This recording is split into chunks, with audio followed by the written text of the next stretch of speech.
Bem-vindos, sejam todos muito bem-vindos nesse momento, nesse mês em que nós estamos estruturando o próximo ano. As pessoas que estão despertas e alertas, entendendo o poder que tem nas mãos durante os dias que vão acontecer até o Rosh Hashanah, são pessoas que estão num trabalho mais que eu falar mais que intenso, mas assim, poderoso. Se cada um de nós pudesse receber uma folha em branco e escrever nessa folha em branco todos os seus desejos e saber que é possível acontecer esses desejos, quer dizer, saber que é possível fazer uma mágica dessa, é possível. E mais possível quando a gente pensa, agora eu hoje estou muito inspirada pelo Rav Berg, muito inspirada. E palavras dele.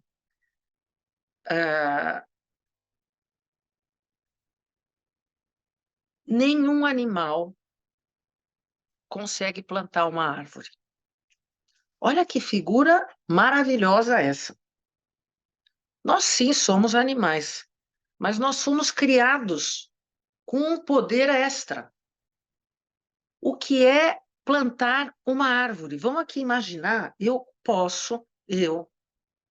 pegar uma semente e, com intenção, plantar uma árvore para colher frutos. E quando a gente está pensando no Rosh Hashanah, é exatamente isso que a gente está fazendo. Nós estamos aqui, né, eu já falei diversas vezes, a minha preparação para o Rosh Hashanah não é no mês de Elul, ela começa no Rosh Hashanah do ano passado. E assim vai, segue. Agora, lógico, quando a gente chega no mês de Elul, a gente tem a proximidade, né, do tribunal, a proximidade do resultado, então está perto da data do balanço da empresa, porque antigamente, eu não sei, nem sei, porque como eu já hoje não vejo mais jornal, mas no passado, quando eu trabalhava em banco, as empresas tinham que publicar o balanço no jornal, né? A área de auditoria do banco, ela ficava cortando aqueles balanços para fazer, olha, tem pessoa aqui que conhece essa conversa, que tinha que fazer lá os balanços para ver toda a análise de crédito da empresa, etc. E é exatamente isso, porque aquilo que nós estamos enfrentando é o que vai estar criando, estruturando esse resultado, que vai ser um pacotão, que para quem nunca ouviu falar sobre Rosh Hashanah, é um momento em que o universo vai fazer lá uma contabilidade de causa e efeito e vai entregar para todos os seres, para seres que conhecem Cabala, que não conhecem Cabala, que acreditam, que não acreditam, que sabem as regras, que não sabem as regras, ele vai entregar para todos esses seres um pacote de energia que é como se fosse a minha realização do ano em 3 pontos. Uma realização se eu vou ter filhos ou não naquele ano, os frutos. Outra realização, qual é o máximo de potencial de prosperidade, quer dizer, o que eu vou receber de prosperidade no próximo ano. E se eu vou viver ou morrer. E o ponto é que se tivessem me ensinado isso na escola, nossa, como eu ia ser feliz. Se eu tivesse aprendido tudo isso muito tempo atrás, eu vou dizer para vocês, eu ia ter muito menos rugas. Eu já ia, aliás, nós, né? E o assunto de receber esse conhecimento tem tudo a ver com o nosso estudo de hoje. Porque o nosso estudo de hoje está baseado no Zohar Hadash, que ele é um Zohar que foi revelado um pouco mais tarde, de uma forma diferente. E esse livro, que se chama O Livro da Iluminação, o livro do Resplendor, ele tem uma linguagem que lembra um pouco a linguagem do Evangelho. Ele conta uma revelação que uma alma muito elevada que se chamava Rabi Shimon Bar Yochai, ou Rabino Shimon Bar Yochai, ele não é contemporâneo a Jesus, mas ele está muito próximo daquela data, e ele recebeu um decreto de morte dos romanos, porque ele ensinava a cabala, e ele fugiu para uma caverna, num lugar que se chama Pequim, no norte de Israel, ele e o filho. E ele ficou 13 anos dentro dessa caverna. E aqui, aí de novo, palavras do Rav. Talvez ele foi para essa caverna porque ele sabia que ali ele ia conseguir encontrar a presença do profeta Elias. Ou talvez ele foi para aquela caverna e o profeta Elias apareceu porque ali era o lugar do encontro com ele. O fato é que ele recebeu todo o conhecimento de toda a criação, de toda a iluminação. E quando ele sai dessa caverna, 13 anos depois, ele e o filho, ele vai fazer um encontro com seus discípulos numa outra caverna, perto do Monte Meron também, lá no norte de Israel. E ele vai começar a compartilhar esse conhecimento. E o que eles vão fazer? Eles vão pegar os textos sagrados e a cada porção do texto sagrado vão existir ali comentários dele e dos seus discípulos. E esses comentários são os comentários que a gente usa para ir além das palavras literais da Torá. Hoje, nós vamos falar de uma porção Kitavô. Kitavô quer dizer e quando vocês entrarem. Sempre a primeira palavra, ela traz toda a essência do que a gente vai ver em seguida.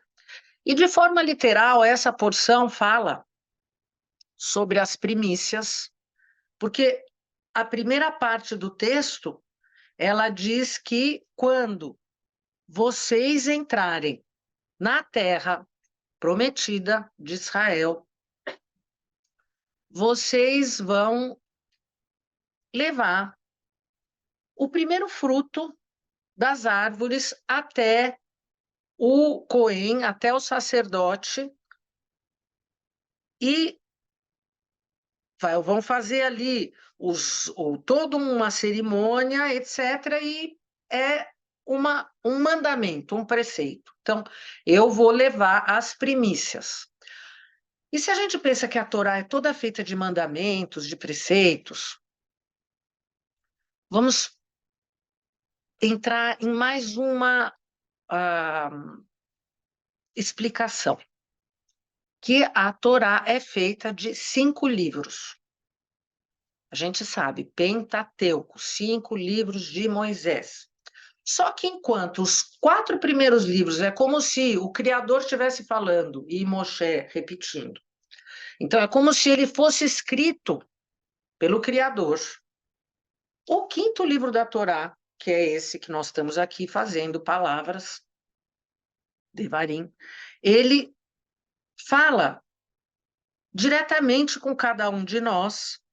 Moisés já sabe que ele não vai entrar na Terra Prometida, ele já está lá nas últimas palavras, nos últimos momentos. A geração do deserto já está em outra dimensão. Quem vai entrar na Terra de Canaã é uma outra geração.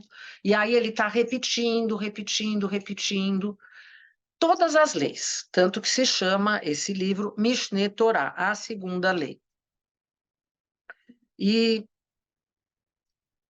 Qual a importância de eu entender 5 livros?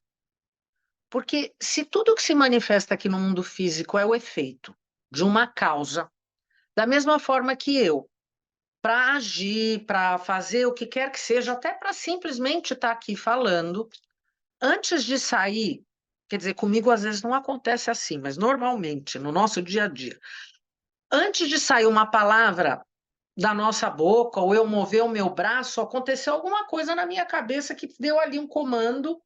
As coisas no meu corpo não se mexem sozinhas. Alguém vai falar, não, meu coração bate sozinho. Realmente, tá bom, são movimentos involuntários, mas vamos pensar aqui na nossa situação de consciência. Tudo que a gente faz na nossa consciência, a gente pensa primeiro e em seguida a gente pratica a ação. Da mesma forma, a nossa criação.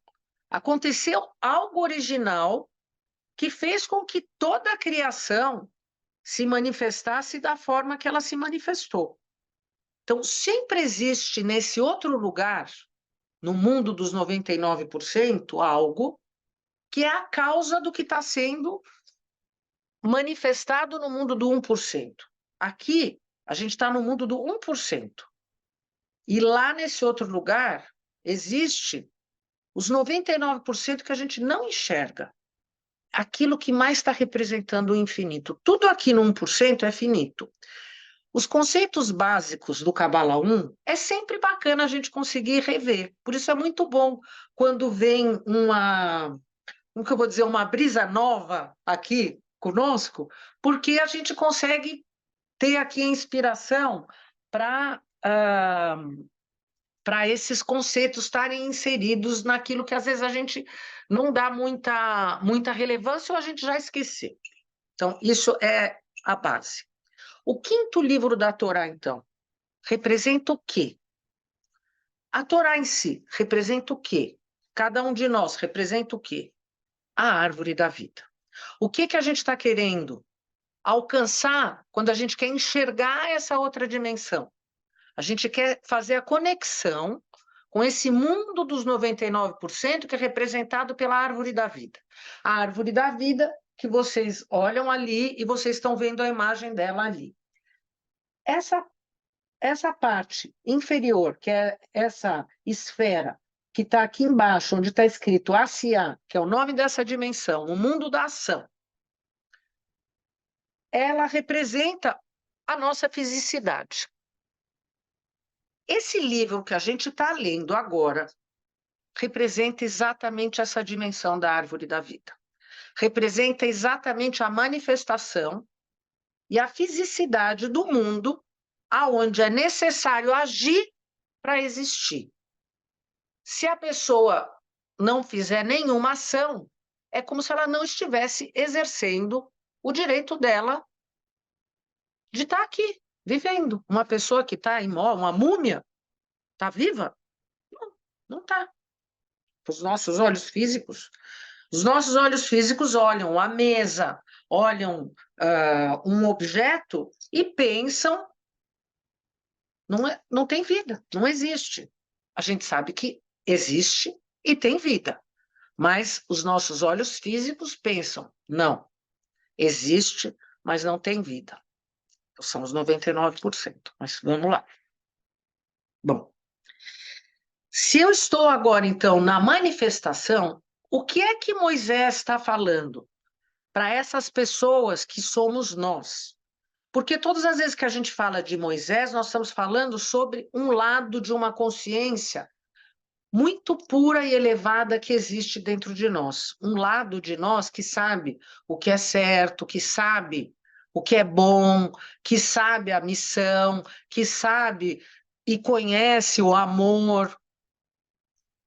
Esse lado nosso, a gente precisa dessa figura desse líder que vai nos colocar de volta nesse lugar aqui no mundo físico, sem precisar passar pela morte. A gente vai escutar essas orientações para a gente conseguir voltar para esse lugar aonde a gente pode estar em condições sem padrões de morte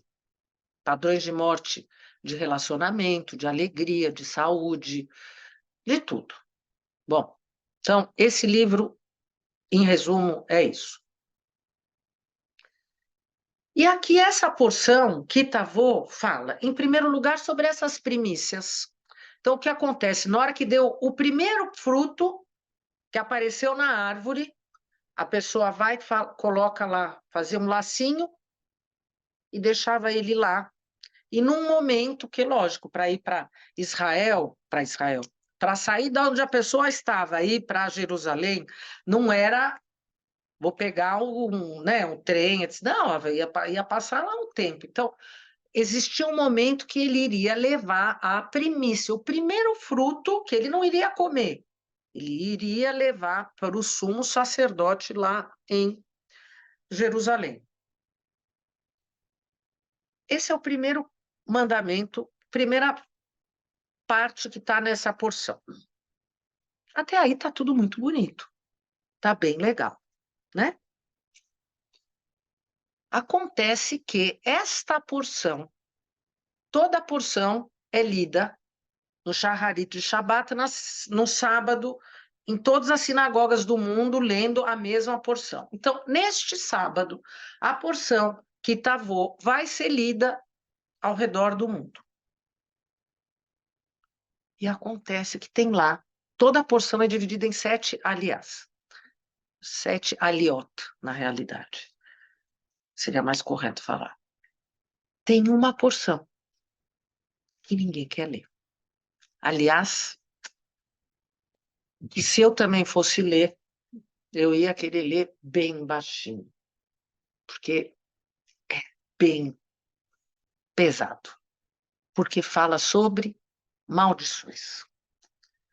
Muitas maldições. Mas maldições assim, de um jeito que.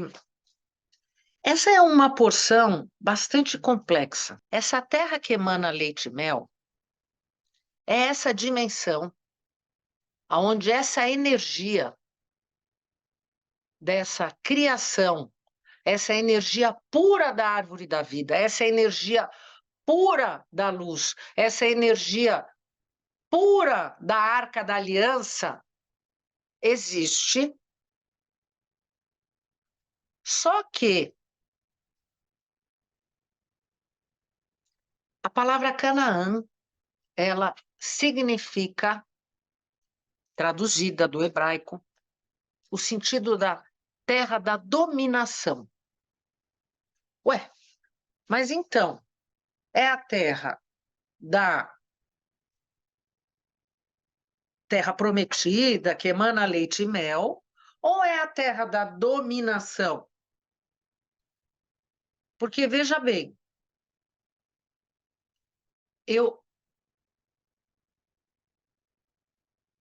se eu entro numa terra e para eu conquistar essa terra eu preciso entrar numa guerra. Vamos lembrar da semana passada? Porque tudo é a construção que a gente está fazendo. Na semana passada a gente precisava entrar numa guerra. Que TTC? Que guerra a gente estava entrando? Nós estávamos falando de uma guerra que existe dentro de nós. Duas dimensões que existem dentro de nós. Duas dimensões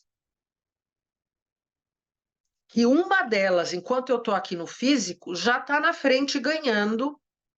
É uma dimensão que o Satã, através da sedução, sempre me desvia. Está sempre me desviando e tirando aquele espaço que eu quero criar para a luz poder morar dentro do meu ser. Ele está sempre colocando coisinhas de distração na minha frente para eu pensar em outras coisas primeiro. Apesar de toda a importância, porque veja bem, eu estou cuidando aqui da minha vida e da minha morte, que vai acontecer no próximo ano. Não é para brincadeira. Será que eu percebi que agora não é hora de brincar? Será que eu percebi que agora é hora de eu levar a sério tudo que está acontecendo? E eu quero mudar. Maldição. Meu Deus. Será que o meu Deus pode falar uma maldição num livro sagrado? E todo o segredo está contido exatamente aqui. A terra de Canaã é a terra das maldições. A terra prometida é a terra das bênçãos. A terra da maldição é a terra da dominação. A terra prometida, que emana leite e mel, é a terra da liberdade. E como é que eu consigo alcançar a liberdade? Eu só consigo alcançar a liberdade quando eu consigo fazer a minha consciência estar num setup. Porque se eu comecei falando que para eu agir, para eu fazer qualquer coisa, em primeiro lugar, tem aqui uma semente, tem aqui um pensamento, o meu setup tem que estar ligado aonde tem que estar ligado, porque senão a guerra, o inimigo já ganhou. O inimigo fez eu apagar tudo. O inimigo fez eu esquecer de tudo. O inimigo fez eu, inclusive, esquecer quem eu sou. Porque o que é que a gente está fazendo nesse mês de Elul, fazendo essa volta no tempo? Eu estou indo para o futuro, vendo a maldição de um futuro, de alguém que é dominado. Porque eu já posso aqui imaginar, de forma bem simplista. Quando eu sou uma pessoa dominada, eu não tenho liberdade. Certo? E agora eu vou fazer a pergunta para o meu ser. O que me domina? Porque na hora que eu conseguir entender o que me domina, eu consigo entender onde estão todas as maldições da minha vida. Porque se aquilo que me domina é algo que está fora do meu ser, eu realmente continuo sendo escravo, dependente. Agora, se o que me domina é uma vontade de querer alcançar bênçãos, ser uma pessoa que está subindo degraus na sua evolução, uma pessoa que quer ser o sumo sacerdote da sua própria vida, conseguindo fazer essa conexão, entendendo que eu tenho que levar a minha primícia para aquele que é o meu representante, porque afinal de contas, a minha alma é parte dele.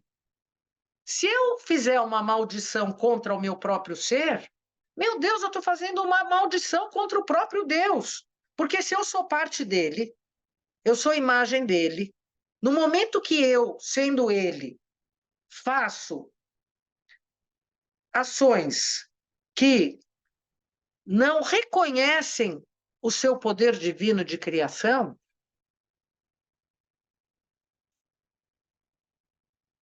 eu estou manifestando uma criação que está absolutamente equivocada se o meu objetivo for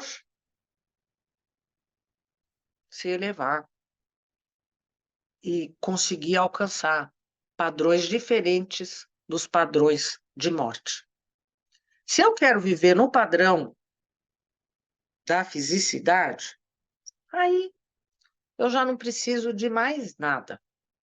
Nós vamos aqui lembrar, a palavra guerra, a batalha, ela traz o conceito da morte. A gente falou bastante sobre isso na semana passada. Eu não consigo alterar padrões se eu não fizer rupturas de conceitos que já não servem para esse ser que quer plantar as árvores da vida. É muito bom as perguntas, porque as perguntas trazem para um contexto bastante prático coisas que às vezes a gente está falando que está lá no espiritual e que parece que está longe, mas nós estamos falando de coisas muito, muito práticas. E é como se a gente estivesse mencionando esse assunto da maldição, entendendo que, levando a racionalidade também, né, como ponto,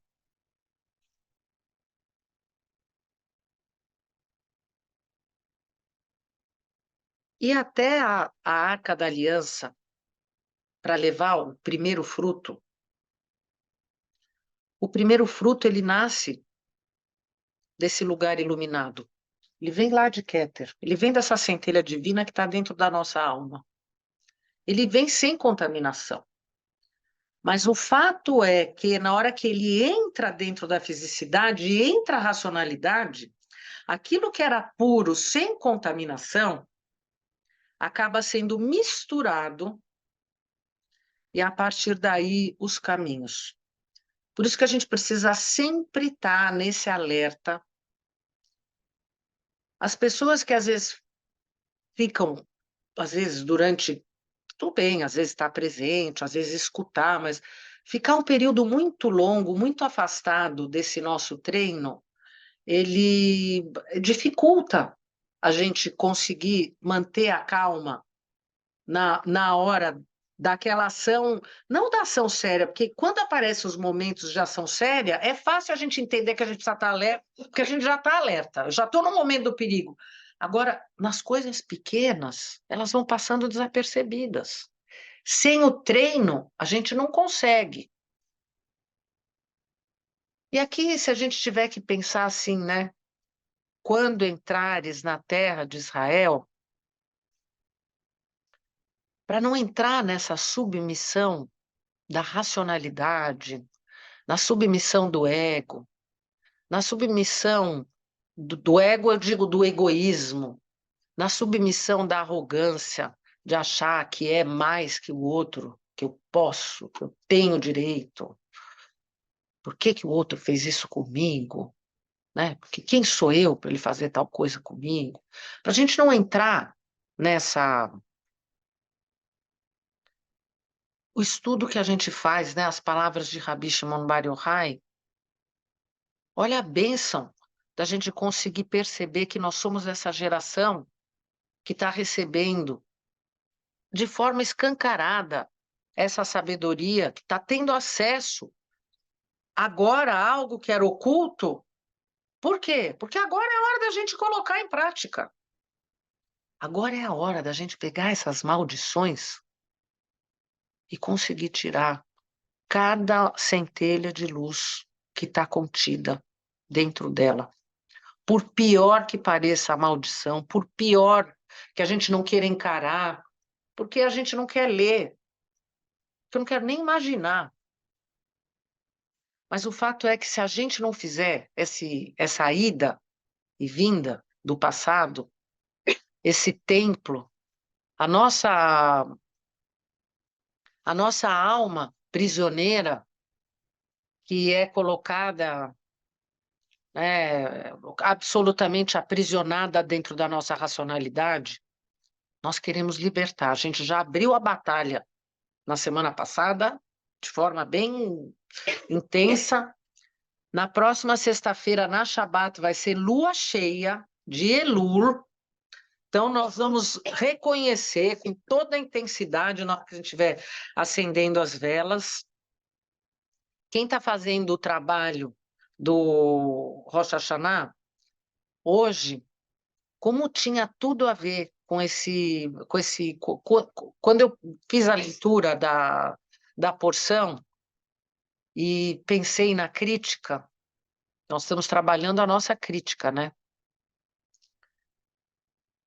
Não é fácil escutar a nossa crítica, mas essa nossa crítica própria interna, para a gente conseguir voltar no tempo, e como foi bem mencionado aqui, a nossa alma chorando de dor por aquilo que fez, é quando a gente consegue fazer essa modificação. E aí nós conseguimos transformar realmente as maldições em bênçãos. Então eu desejo um ótimo trabalho para vocês. Obrigada. Até sexta-feira. Obrigada. Shalom.